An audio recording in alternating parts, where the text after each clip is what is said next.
Okay, let's take a look at this problem. For this one, everyone got the same answer, and it's kind of weird because you end up with no significant figures.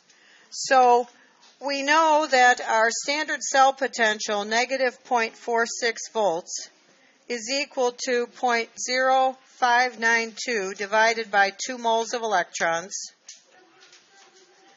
times the log of K sub C.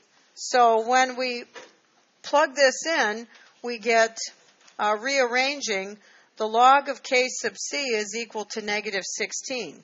So K sub C is equal to 10 to the negative 16th. There are no digits to the right of that 6, so there are no significant figures. So we only get an order of magnitude, 10 to the negative 16th, and that's what you're stuck with. And I warn you that there will be times in some of the homework problems and things where we do not get, you get a calculator error.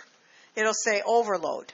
And that is not limited to the small calculators. That will happen if you use your fancy TI as well. And that's when you have to know that the natural log is 2.303 times the base 10 log. So you may have to deal with it in the base 10 and then convert it back sometimes. Ethan? Yeah, you'll only have an overload with more than like 10 to the 60 something, I think. Right, but we do get numbers that are big enough to send your calculator into a frenzy. So know that. Now, we are not done with Chapter 18. We have 3 labs to finish. We have 2 lecture days left. And then we have 2 lecture days and a lab day. And those 2 lecture days are going to be take a test, take a final, and do lab. So it means that somehow we need to finish all this material.